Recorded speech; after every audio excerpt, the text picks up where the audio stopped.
రాజేష్, ఈ కేసుకు సంబంధించి అయితే పోలీసులు ఇప్పటి వరకు కూడా గ్రామంలోకి ఈ రోజు రావడం అయితే జరగలేదు. నిన్నటి సమాచారం వరకు జనరల్ డెత్ అని పోలీసులు చెప్తున్న పరిస్థితి ఉంది. అయితే గ్రామస్తులు మాత్రం తమకైతే న్యాయం జరగలేదు, తమ బిడ్డ అనేది అన్యాయంగా ఎవరో తీసుకుని పోయారే తప్ప అతను నేరుగా పోయేటువంటి పరిస్థితి లేదని గ్రామస్తులంతా కూడా అంటున్న పరిస్థితి ఉంది. గ్రామస్తులు అయితే కావాలని ఎవరో బాలుడిని కిడ్నాప్ చేసి అతను చంపడమే కానీ బాలుడు అంతటా బాలుడు అక్కడికి పోయే పరిస్థితి లేదని, అక్కడ మధ్యలో వచ్చేటువంటి వాగు కూడా సుమారు 3 అడుగులు పైగా ఎత్తుగా ఉంటుందని కూడా గ్రామస్తులు చెప్తున్నారు. మనతో పాటు గ్రామస్తులు కూడా ఉన్నారు. వారిని అడిగి మరికొన్ని విషయాలు కూడా మనం తెలుసుకునే ప్రయత్నం చేయొచ్చు. బాలుడు అక్కడికి సుమారు 3 కిలోమీటర్లు వెళ్ళాడు. అది వెళ్ళటం పాసిబుల్ అవుతుందా? అసలు ఏంటి అక్కడ పరిస్థితి ఎలా ఉంది? అక్కడ వాగు దిగి ఎక్కడానికి నాకే చేతగాలేదు సార్. ఒక బాలుడు అక్కడ చెప్పులు ఇడిచి ఆ వాగు ఎక్కడం అనేది ఇంపాసిబుల్. అది జరిగేటటువంటి పని కాదు. ఆ వాగు ఎక్కి ఎలా బాలుడు దిగుతాడని చెప్పి ఆ వాగు బాలుడు ఎక్కడానికి కూడా అసాధ్యం. అది నాకు ఎక్కి దిగడానికి చేతగాల. ఆ అబ్బాయి అక్కడ చెప్పులు ఇడిచి లక్షిత్ అనే అబ్బాయి ఎలా పాసిబుల్ అనేది చెప్పి అందరూ కూడా ఆలోచన చేయాలండి. ఇది రాష్ట్ర వ్యాప్తంగా కూడా ఆలోచన చేయాలా. ఇది తీవ్రంగా ఖండిస్తున్నాం. ఇది ఖచ్చితంగా ఇది ఒక మర్డర్ అని చెప్పి కూడా రాష్ట్ర వ్యాప్తంగా కూడా ప్రతి ఒక్కరికి కూడా అర్థమవుతుంది. అక్కడ వాగు దిగి ఎక్కడానికి ఎవరు చేతవుతుంది?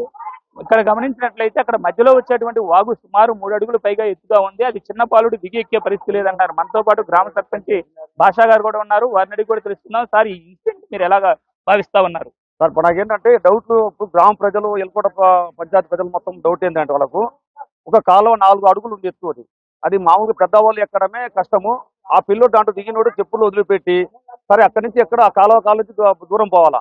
కానీ ఒక ఓపెన్ ప్లేస్ లో అక్కడ ఏం పొలాలు లేవు. పొలం ఉన్నదంటూ ఓపెన్ ప్లేస్ పొలం. అది దాంట్లో పంటలు ఏం లేవు. ఆ పంటలో పోయిండు, లేకుంటే ఆ చేల్లో ఏమో ఉంది చోట అంటే ఒక లెక్క. అది ఓపెన్ ప్లేస్ కాబట్టి ఓపెన్ ప్లేస్కి వచ్చి చనిపోయిండు.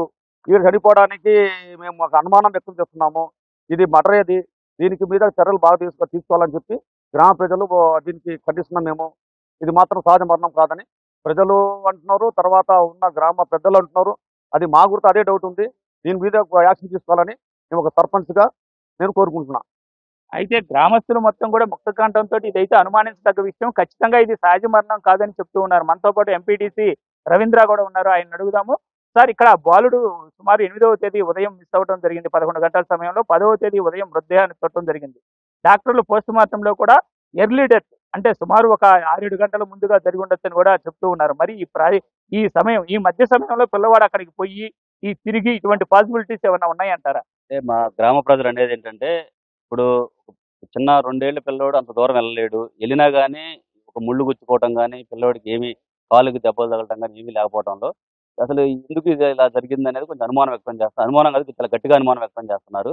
దీనికి అంటే పోలీసు వారు చెప్పేది ఏంటంటే ఫారెన్సిక్ ఎవిడెన్స్ రావాలి. వచ్చిన తర్వాత నిన్న ఎస్పీ గారి స్టేట్మెంట్ ఈనాడు పేపర్లో ఒకటి వచ్చింది, ఒక కథనం, చిన్న కథనం. సరే, అది ఎస్పీ గారు చెప్పారా లేదని మనకు తెలియదు. కానీ మా ఊరి గ్రామ ప్రజలంతా కూడా ఏంటంటే ఇలా స్టేట్మెంట్ ఇవ్వడం రాంగ్. ఇప్పుడు అక్కడ ఫారెస్ట్ కాదు, ఈ పొలాలు. ఆ పొలాల్లో అలా జరిగినప్పుడు అది ఫారెస్ట్ అని ఎలా క్రియేట్ చేసి పేపర్లు రాస్తారనేది కూడా అది మీడియాను కూడా కొంచెం ఇబ్బందికరంగానే ఉంది. అది ఇవాళ ఈనాడులో ఒక చిన్న ఆర్టికల్ వచ్చిందంట. అది గ్రామ ప్రజలు ఏమంటారంటే అది పొలాలు కదా, పొలాలని ఫారెస్ట్ అని ఎలా అంటారు?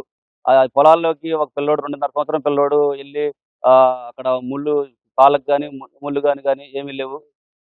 ఇవన్నీ ఇబ్బందికరంగా ఉండటం వల్ల కొంచెం మా వాళ్ళు పోలీసు వారి మీద కూడా అనుమానం వ్యక్తపరుస్తున్నారు. దీని మీద గ్రామ ప్రజలు కూడా ధర్నాకి బయలుదేరి వెళ్ళారు.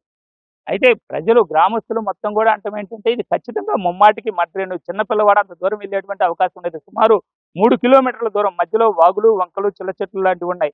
ఈ వంకలు, చిల్ల చెట్లు దాటి ఆ పొలాల్లోకి, అది నిర్మానుష్యమైనటువంటి ప్రాంతం అయినప్పటికీ పొలాలు ఉండటము, అది మొత్తం కూడా ప్లాట్గా ఎటువంటి పంటలు లేకుండా కూడా కనీసం కనుసూపు మేర కిలోమీటర్ పైగా కూడా ఎటు చూసినా కనిపించేటువంటి అవకాశం ఉంది. అటువంటి చోట డ్రోన్లు, కెమెరాలతోటి పోలీసులంతా కూడా 9వ తేదీ మొత్తం చెర్చింగ్ చేయడం జరిగింది.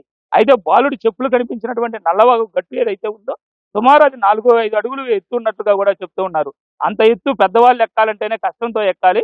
చిన్నపిల్లవాడు అంత ఎత్తు ఎలా ఎక్కాడు, చెప్పులాడ ఎలా వదిలాడు అనేది ప్రధానంగా వాళ్ళు చెప్తున్నటువంటి మొదటి సందేహం. అయితే ఆ ప్రాంతంలో కుక్కలు, మరి పోలీస్ జాగిలంతో పాటుగా డ్రోన్ కెమెరాలతో పోలీసులు మొత్తం చెక్ చేశారు. దానికి కనీసం 500 మీటర్ల దూరం కూడా లేని ఒక నిర్మానుష్యమైనటువంటి పొలం ప్రాంతం.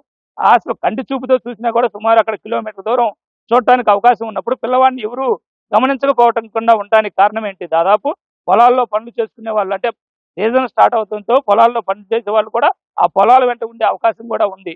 కాబట్టి ఇది ఎవరో కావాలని అక్కడికి తీసుకువెళ్ళి ప్లాన్ ప్రకారం చేసినటువంటి కుట్రగానే గ్రామస్తులు భావిస్తున్నారు. దీనిపైన పోలీసుల యొక్క స్టేట్మెంట్ పై వాళ్ళు సంతృప్తి చెందక పోలీస్ స్టేషన్ వద్ద ధర్నా కూడా బయలుదేరతామంటూ కూడా గ్రామస్తులు చెప్తున్న పరిస్థితి ఉంది రాజేష్.